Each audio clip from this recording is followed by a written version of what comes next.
The CBS Radio Mystery Theater presents...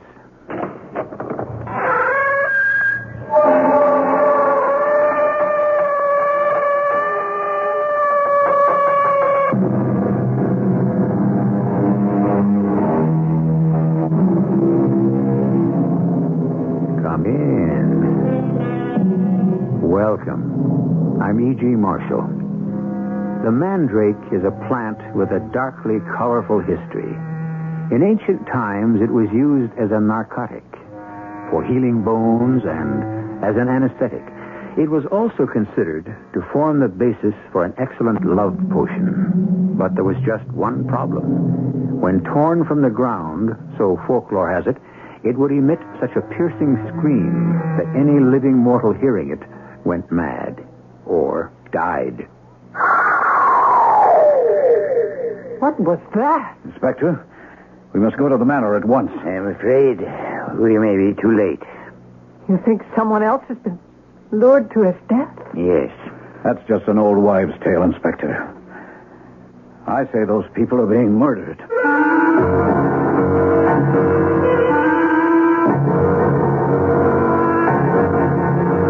Our mystery drama, The Shriek of the Mandrake, was written especially for the Mystery Theater by Percy Granger and stars Ann Williams. It is sponsored in part by True Value Hardware Stores and Buick Motor Division. I'll be back shortly with Act One.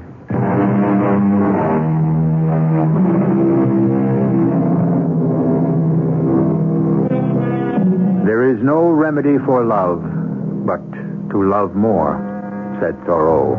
It's a pretty sentiment, but hardly helpful to the person who finds himself or herself ensnared in a destructive affair in which the only possible happiness can be escape. But how does one escape from the headstrong and irrational demands of the heart? New relationships? Travel? Work? Our story is about a prominent young woman who would seem to have all these distractions going for her. Good evening. I'm Virginia Stewart. Yes, I recognize you from your films. Come right in. Oh, thank you.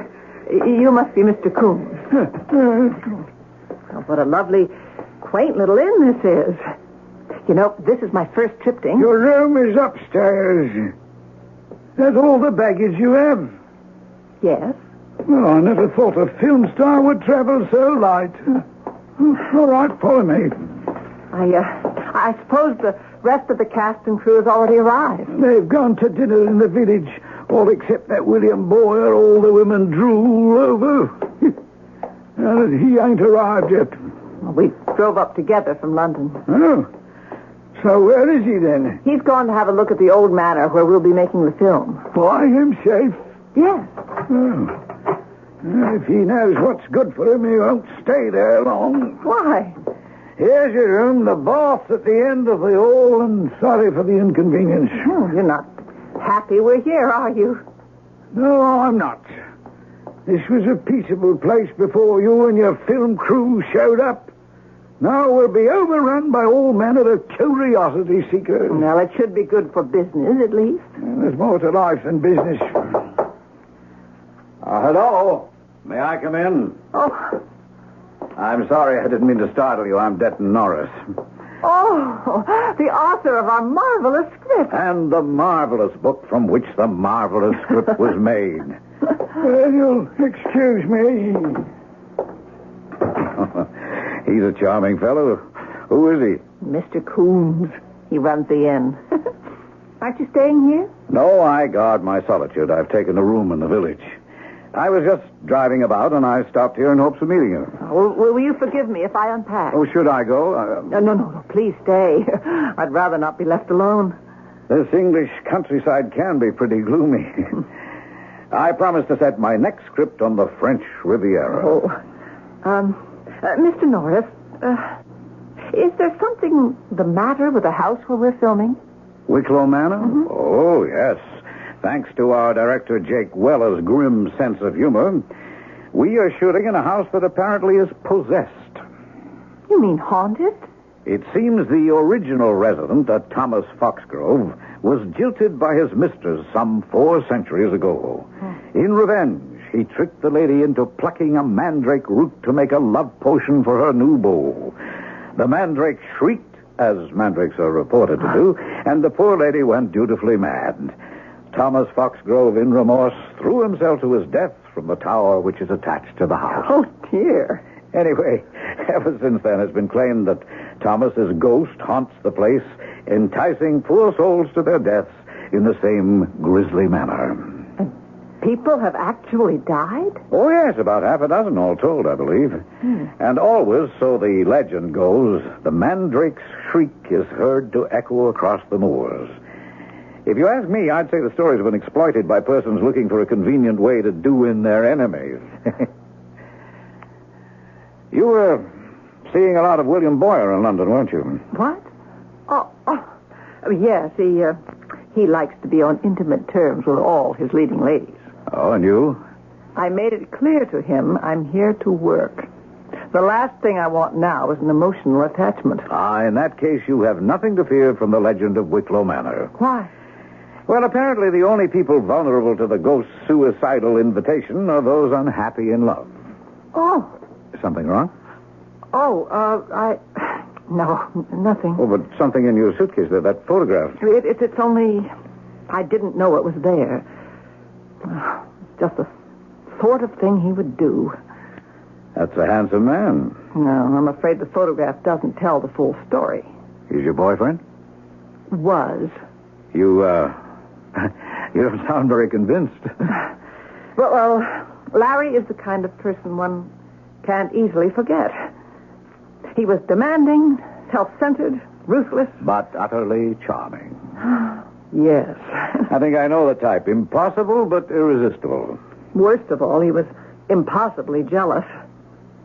Oh, please, let's talk of something else. Oh, I am so nervous about starting this new film. I've never worked with Jake Weller before. Is he anything like his reputation? Well, if you like to play poker and shoot pool, the two of you will get on just fine. Oh, Mr. Norris, I think you've written a beautiful script. It's rare, even in this day and age, to find a story in which the heroine controls her own destiny. Well, thanks. I try to keep up. Well, I'm the one who owes you thanks. It was your script that finally gave me the courage to confront Larry. I guess I'd known all along it could never work out between us. His kind is incapable of forming genuine attachments. But he's so passionate and persuasive. Miss Stewart, are you in there? Who's that? Sounds like Jake Weller, our director. I'll get it. Hello, Jake. Denton, what are you doing here? Oh, I came by to introduce myself to Miss Stewart. Inspector, come on up. I've got 2 of them. Inspector? Jake, what's wrong? It looks like we're going to have a delay in our shooting schedule. Oh, in here, Inspector. This is Denton Norris. He wrote the script, and that's Virginia Stewart. She's an actress. This is Inspector Havisham. He's the local constabulary. Well, is something wrong? William Boyer is dead. What? What happened? It appears to have been a suicide, Miss Stewart. Suicide? William Boyer? He was found at the base of Wicklow Tower. He fell? So it seems. Miss Stewart, Mr. Weller says that you and Mr. Boyer drove up together from London. Yes. You were probably the last person to see him alive. What sort of spirits was he in? Oh, he was very excited about starting work tomorrow. What about his personal life? His personal life? Well, anything that might possibly have been a source of frustration? No. I'll tell you exactly what happened, Inspector. He was murdered. An athletic guy like Boyer wouldn't slip. And he was too healthy-minded to take his own life. Murder is, of course, a possibility. Mr. Norris, did you know the deceased? Well, Boyer starred in my last script, but I don't kill people for failing to understand my characters, Inspector. Can you account for your whereabouts in the past 2 hours, Mr. Norris?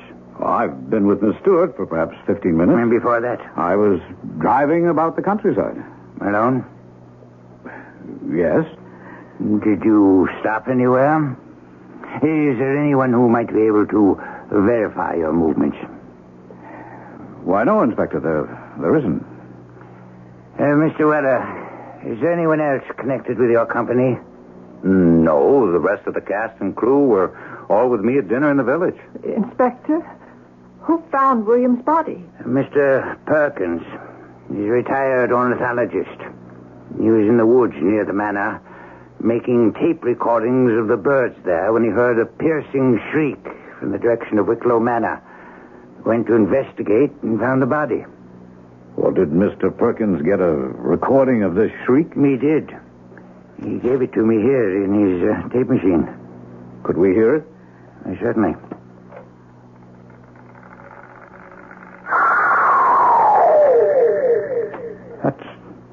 That's the most awful sound I ever heard. There is, of course, not a possible explanation for Mr. Boyer's death. Well, now, you don't take that legend seriously, do you, Inspector? No, I don't, Mr. Norris.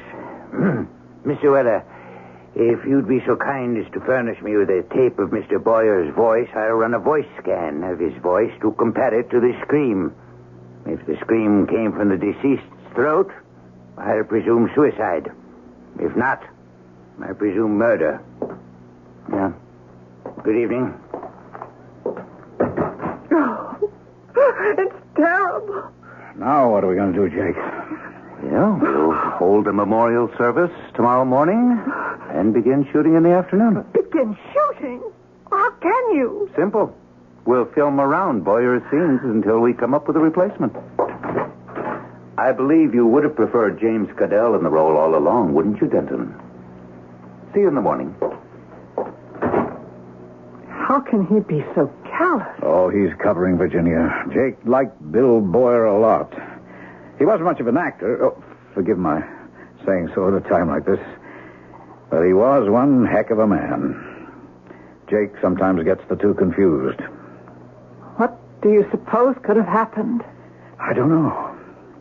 But I sure am glad the script I wrote only calls for daytime shooting.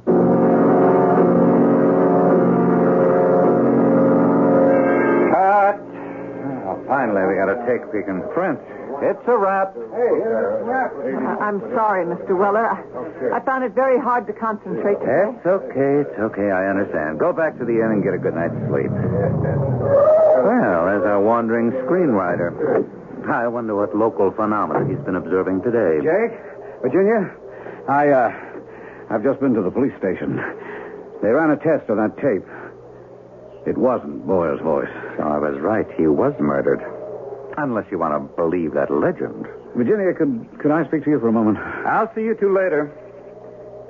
Virginia, there's something I think you ought to know. What is it? It was publicized that you were seeing another Boyer last week in London, wasn't it? Of course. There are always photographers around. Why? Well, I was having lunch today in one of the pubs in the village. I noticed a man talking to the bartender, and I knew at once that I'd seen his face before. Where? In that photograph you found in your suitcase. Larry?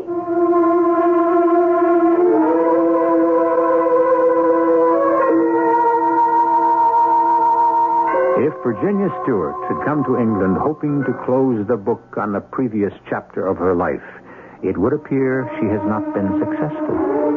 One of the main characters, it seems, has no intentions of retiring quietly from the scene. Yet Virginia is determined to have him out of her life once and for all. At least, that's what she says. I shall return shortly with Act 2.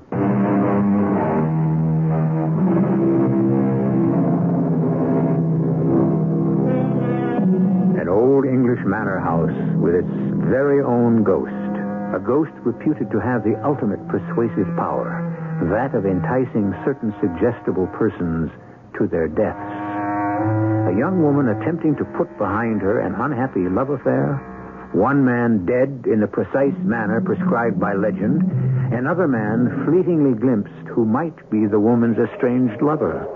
We enter Act 2 with a number of possibilities. Oh, Mr. Norris, you have to be mistaken. It couldn't have been Larry you saw. Virginia, I don't forget faces. Observing people is second nature to me. But Larry is in California. Besides, you only saw his photograph. Look, be honest with me. Is the photograph a good likeness? Well, yes. And is this the sort of thing he would do, follow you like this? No, he's not the kind to give up easily, Mr. Norris. He's very proud. When I told him our relationship was over, he reacted as if I'd insulted him. Then he tried to ply me with doubts. He told me he was in my blood, that I might hate him, but I would never stop loving him. And? I don't know. It was never easy with Larry, but it was never boring either. If he really is here, Mr. Norris, I don't know what I'm going to do. I never thought he'd go so far as to follow me to England. Would he go so far as to commit murder? You think he might have had something to do with William's death? Virginia, you told me yourself he was insanely possessive. I didn't say insanely. And it was in the society pages of all the London papers that you and Boyer were seeing each other. Yes, but there was nothing romantic about it. Larry wouldn't have had any way of knowing that. I even remember reading an interview you did in the Morning Telegraph, in which you stated you thought your working relationship with William Boyer was going to be better than any of your previous male co-stars. Now, what kind of effect would a statement like that have had on Larry? But the inspector said it was suicide. The scream on that tape recorder didn't come from Boyer, remember? That means it had to come from someone else. Or something else. Now, you don't believe Thomas Foxgrove's ghost really inhabits that tower, do you? I went up there today. Virginia, Jake gave specific orders that no one was to go into that tower until we had the film. I know, but I couldn't resist. Something seemed to draw me there. There is something up there. I felt it. Well, you were foolish to go. I stood there in front of the French windows where William must have stood just before. I felt my gaze being pulled down. Oh, you were just dizzy, that's all. That tower's 5 stories high. I kept thinking of the legend that only those who were unhappy in love were vulnerable to the spirit's influence. I see. Part of you is sorry that you left, Larry. The man you saw in the pub. But did you speak to him? No. Well, I want to know if it was Larry. Virginia, let's go back to your room and get that photograph. Then I'll drive us into the village and we can show it to that bartender.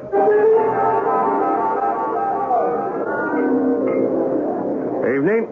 Oh, good evening. I wonder if we could have a word with you. Oh, you'll have to make it a quick one, Gov. You can see my trade is heavy tonight. Well, I had lunch here this afternoon, and I noticed you talking to a gentleman. He was about my height, but very swarthy. Oh, I talked to a lot of people. We have his photograph here. You recognize him? He was wearing a tweed blazer with a dark turtleneck. Yes, the well-dressed chap. Had on a fancy cologne, too. It was the same man as in the picture? Yeah, I'd say so. Not likely to forget those eyes. And do you remember what you were talking about? Well, he just dropped round to thank me. He'd been asking me about places of interest here in the Shire. Oh, this wasn't the first time you'd seen him. Oh, no. He'd been in a couple of days ago, making all manner of inquiry. But he's not from these parts. No, I'd say he was an American. Are you certain of that? Oh, yes, ma'am. Mr. Pisa. Yes, Mr. Pisa. What kind of inquiries was he making? Well, mostly about various buildings of interest in the area. The 8th century abbey down the road, the Blanchard House. And Wicklow Manor? Oh, yes. Oh, he seemed particularly interested in that one, especially the legend. He quizzed me real close as to the particulars of that bit of superstition. Sure. I say, ain't it awful what happened to that actor? But did he mention his name? A gentleman? No. Did he happen to mention where he was staying? No, I'm afraid not. Should I tell him you were looking for him if he comes in again? Oh, no. That's all right. Thanks, Mr. Pisa. You've been very helpful. Yeah, you'll be surprised how often this happens. What's that? Folks traveling abroad and seeing someone they know from back home. And you know, the funny thing is, most of the time you can tell that they'd rather not have run into each other at all.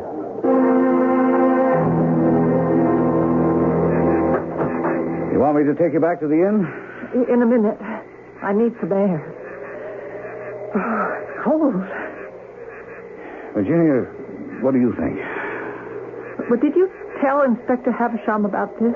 No. I thought I should tell you first. What do we do now? Well, I think you know the answer to that as well as I do. Turn this photograph over to Inspector Havisham and tell him everything.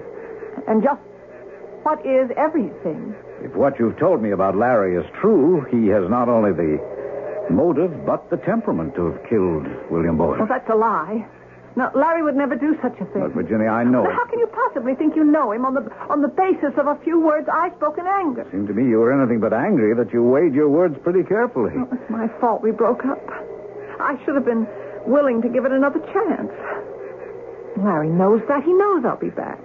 So why should he want to kill anyone, even if he were capable of it? Nevertheless, if he's here, we have an obligation to inform the police. Oh, yes. Well, now that's the key word, isn't it, Mr. Norris? If. You showed the photograph to Mr. Peaser yourself. You saw his reaction. Yes, I did. Didn't I? That was very nicely executed. What? Well, how do I know you didn't just plan this all out in advance? Now, why would I want to do a thing like that? All my life, everyone has always thought they knew what was best for me. Every man I dated wanted to improve my mind.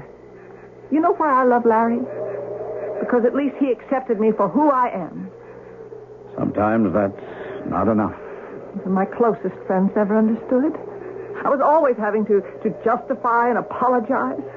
Well, I am tired of doing that. And I won't listen to you, a perfect stranger, stand there and presume to tell me my own mind. I want to go back to the inn.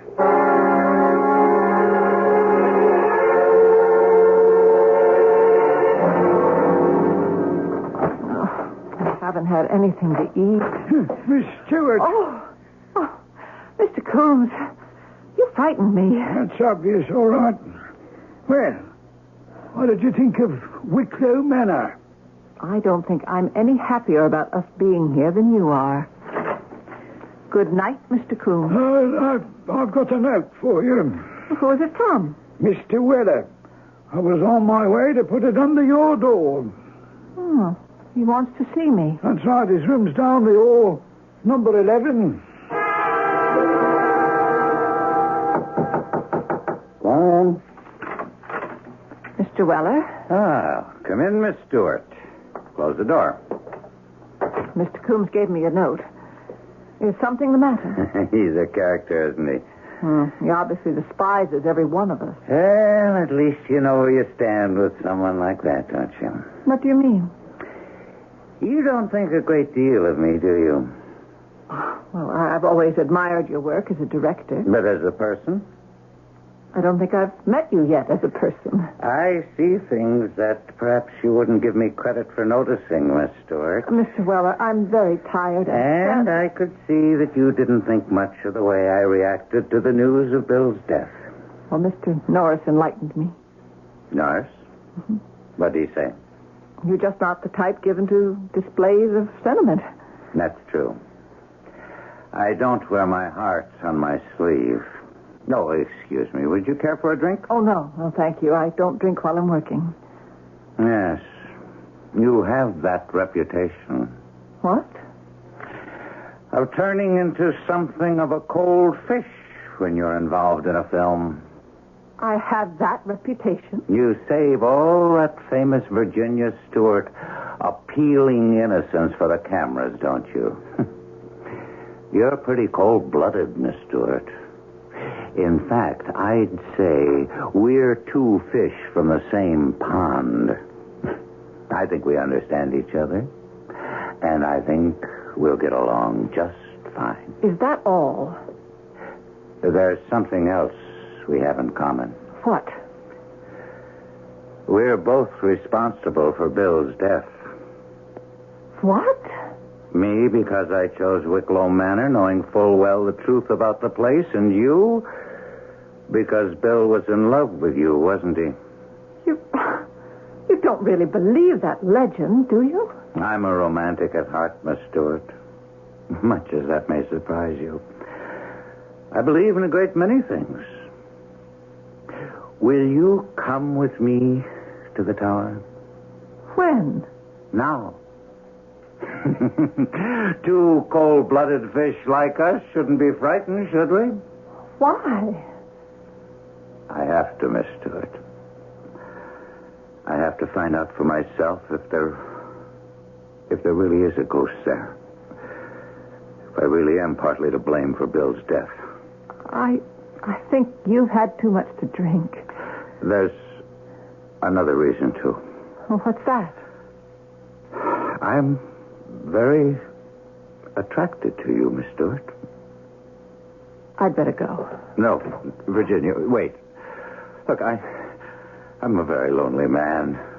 Good night, Mr. Weller.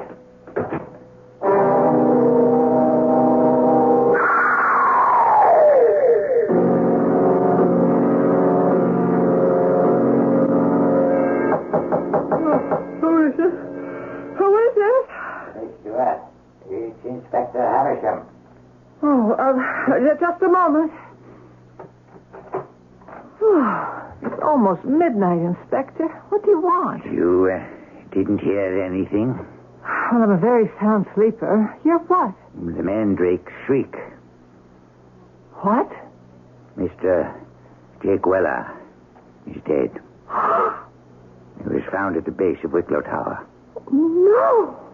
I'm afraid I have to ask you to come down to police headquarters. Me? Why? Mr. Coombs says that you went to see Mr. Weller in his room earlier this evening. Yes? In the span of barely 24 hours, 2 men have died identical deaths. In both instances, you were the last person to see them alive.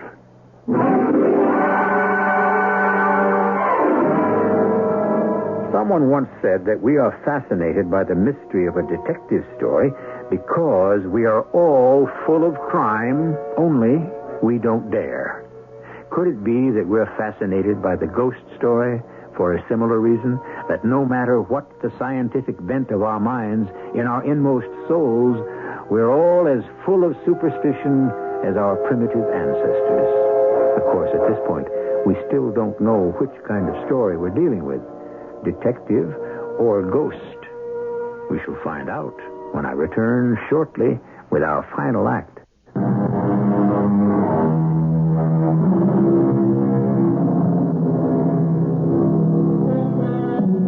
Be kind to the people you meet on the way up, because you never know who you might meet on the way down. That's an old show business maxim. We have no way of knowing if Jake Weller's and William Boyer's conduct during their rise to fame was exemplary, but more to the point, we don't know who they met on the way down, or rather, who or what they encountered at Wicklow Tower that precipitated their untimely falls. Inspector Havisham has taken Virginia to police headquarters and has sent for Denton Norris. Inspector, I came as quickly as I could. Your man told me what happened. Sorry to have to arouse you at such an unseemly hour, Mr. Norris. Well, Virginia, what are you doing here? The inspector thinks I'm the murderess. I didn't say that, Miss Stewart. But you are the last person to see them alive, so far as we know. You saw Jake after I left you out? He asked me to come to his room. He wanted to talk. About what? A number of things. I can't remember. He was drunk. Drunk? Well, just a little, I think. Well, there's your explanation, Inspector. If Jake was drunk, he probably lost his balance and fell. Perhaps. But we aren't dealing with one murder. We're dealing with 2. Miss Stewart, forgive my having to ask this, but was Mr. Weller interested in you romantically? Oh, no, of course not. You're absolutely certain of that? Well, he did say he was lonely. I see. Oh, now, Inspector, you're not trying to manufacture another disillusioned lover for the Tower's ghost, are you? Legends do have a way of being self-fulfilling, Mr. Norris. Especially if the person involved is susceptible. Virginia, forgive me, but I'm afraid the time has come. What for? I'm going to have to tell him. Oh, no, you're wrong. Oh, tell me what? I think we may know the man you're looking for. You don't know the man you saw with Larry? Larry? Well, he's an acquaintance of Miss Stewart's. I saw a man very much resembling him at the Quail and Raven pub at noon today. Can you describe him to me? Virginia, is that photograph still in your purse? Oh, yes. Here it is, Inspector. What motive could this person have for murdering the two men? Jealousy? Miss Stewart, is that true? Larry? I don't know. I don't know what to think anymore. Well, I'll have my men familiarize themselves with this snapshot. If he's anywhere in the area, he'll be picked up soon enough. I suppose that's all for now, though I would like both of you to keep yourselves available for further questioning. Virginia, I'll drive you back to the inn if you like. Thank you. Oh, Inspector? Yes, Miss Stewart? When you're finished with that photograph, could I have it back?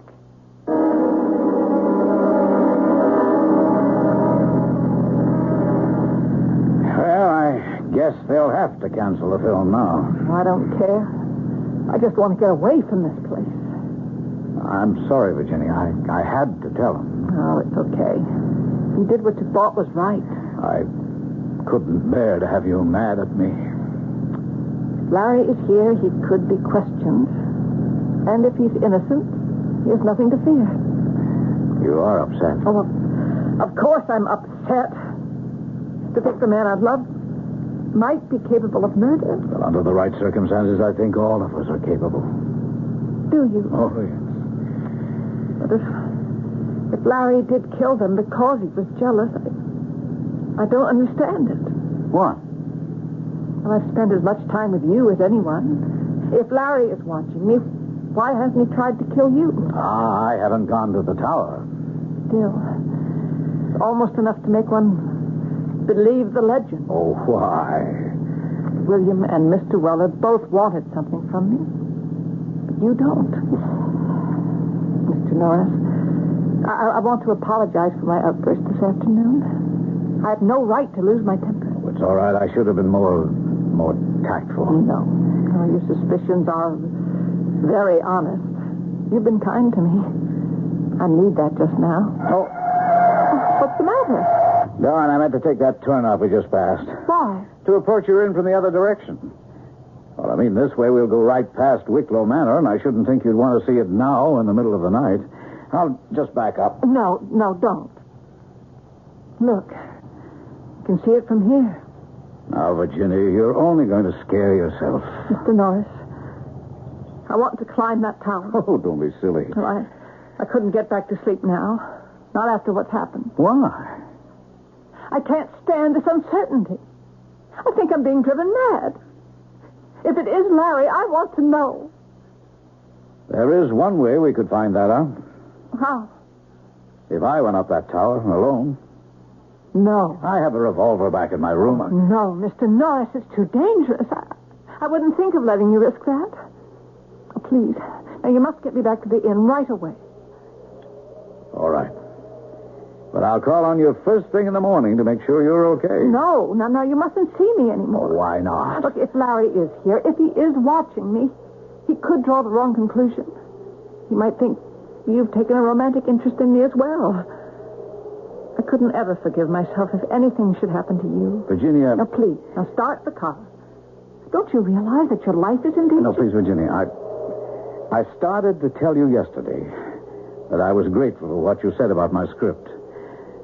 I've been going through a rather difficult period recently, a condition known to the outside world as writer's block. It's a crisis far more awful than you might imagine. A fear that the very talent by which one makes his living might just simply have vanished. I'm sorry to hear that. But what does that have to do with me? You see, from the moment we met, I've begun to feel better about myself. I can't explain why, except to say that I know it's a feeling necessary to my work. Oh, Mr. Norris, please stop. Every word you're saying could be putting your life in greater jeopardy. No, it's not, Virginia. What?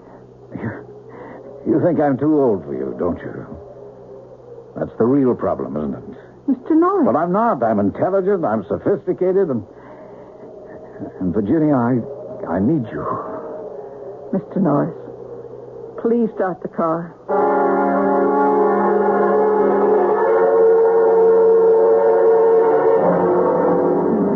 Where's my key? Hey, Stuart, finally you're back. Thank you, Mr. Coombs. I must have left my outside key upstairs. I suppose you people will have to stop making that film now, won't you? Now that you lost your leading man and your director. Well, that should make you very happy, shouldn't it? Does indeed, Jim. I'm sorry if I woke you up. Oh, that's all right. I've been waiting for you. You have? You had a caller. A caller? At this hour? That's right. He came by to see you shortly after you left with the inspector. It was a man. Oh, yes. What was his name? Well, he wouldn't say, but he left a message. He said he wanted to speak to you, and that he would be waiting in the room at the top of Wicklow Tower.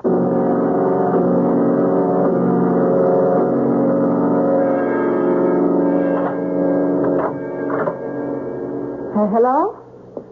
Is anyone here? Hello? Hi, sweetheart. Who's that? Don't be afraid, Ginny. It's only me. Larry? Oh, Larry, it is you. Why, did you expect it to be someone else? No, it's just... Well, so it is true. You did follow me all the way from California. Now, don't let it go to your head, Ginny. I wasn't going to let you leave me like that. Since when did I ever let you have the last word? Oh, Larry, it's been so awful here. Hey, come here. Here, you know what we're going to do as soon as you finish this picture? We are going to take off through Europe just like gypsies, huh? Just the two of us. What do you say to that, huh? Larry, I told you it was over. But why? Now, don't use that tone of voice on me. I mean it. Like you meant it all those other times? Hey, I don't blame you. It was my fault. I was behaving like a madman. I'd have left, too, but that's all over now. Is it, Larry? Well, for how long? I mean, we just go round in circles. We exhaust ourselves getting nowhere. But we live, don't we? I'll tell you what you want, sweetheart, and I'll tell you why you want it. You want a nice, stable, and predictable relationship so you can devote all your energies to your career. What do you mean? Because deep down, you don't like people. They frighten you. You prefer to deal with them as professionals, not as human beings. I don't think that's true. Of course it's true. You know it is. And that's what attracts you to me and repels you. Because I won't let you get away with that. I make you look me in the eye. Larry, why did you have to come here? Just tell me how much longer you'll be here so I can make our plans. The film will probably be canceled. What? Or at least delayed. Why? 2 people have been killed. Killed? What happened? They fell to their deaths from this room, from those French windows over there. Oh, no wonder you're so scared. Larry, why did you ask me to meet you here? This place is supposed to be haunted, huh? You know about that? Sure, I've been here for 3 days. I got the whole story from a bartender in town. Oh, but why? It was a test. 2 weeks ago, you swore you never wanted to see me again, yet now you're willing to come to me in a supposedly haunted tower at midnight. Larry, do you know anything about those murders? Of course not. No, I want the truth. Angel, why should I kill anyone? If I did, I'd have to go to jail, and then we really would be separated. We're separated now, Larry. Say that again. What? Say that again. If you really mean that, repeat it. Don't look at me like that. Come on, Jenny. Let's go down, huh? Let's get out of here. You'll feel better once we're out of this room. I mean, if your film has been canceled, we can leave for Europe in the morning. No, we can't. Why not? Well, the police don't want me to leave yet, and they want to speak to you, too. To me? What for? Well, Mr. Norris, the screenwriter, saw you in a pub this afternoon. The police know I'm here? I gave them the photo you put in my suitcase. But it'll just be a routine. That was foolish. I mean, don't you see what this means? They'll ask me to account for my movements, and how can I do that? Well, of course, they'll think I killed Boyer and Weller. How did you know who was killed? I didn't mention their name. Look, don't start playing detective with me, sweetheart. We're getting out of here tonight. You did kill them, didn't you? Come on, let's go. No. Jenny. No, don't come any closer. You know that if I can't have you, then no one will.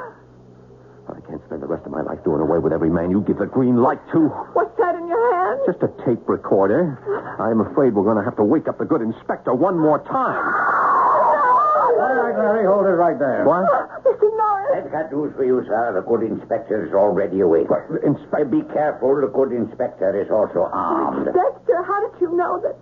You have Mr. Norris to thank for saving your life, Miss Stewart. Mr. Norris? I went back to your inn, Virginia. Mr. Coombs told me about the message and said you'd come here, so I called the inspector at once. What made you go back?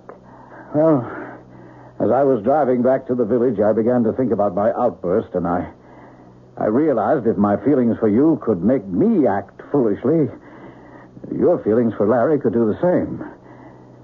And I had a feeling that the night was not over yet. Now it is. Yes. Now it is.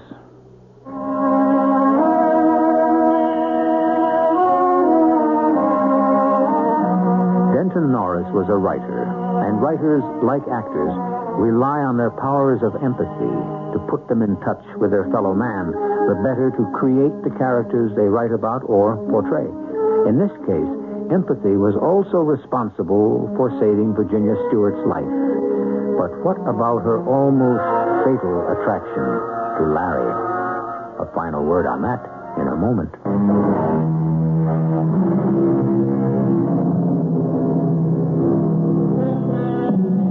What is it that sometimes attracts us to the sinister in people? Excitement? Danger? I'm not sure.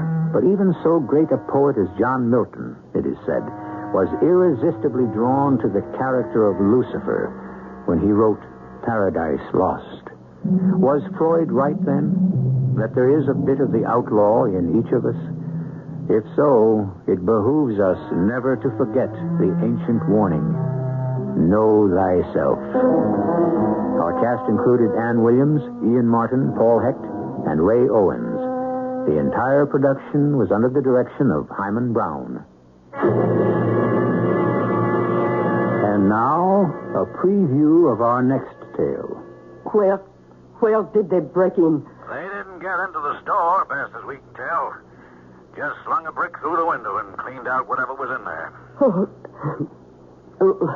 Which window? The one on Walnut Street. Oh, no. I'll tell my husband, Sergeant. He'll get there as fast as he can. You tell me what, Sherry? Oh, Gustave. Someone has stolen the Picassos. What Picassos? We have no... What, the prince? Mrs. Carline's prince? Oh, too small, Sherry. Too small? You realize what this means? If those Picassos are gone, with no insurance, Pinochet Gallery must make good. Where will I find $100,000? We'll be bankrupt. Radio Mystery Theater was sponsored in part by Buick Motor Division and True Value Hardware Stores. This is E.G. Marshall inviting you to return to our Mystery Theater for another adventure in the macabre. Until next time, pleasant dreams.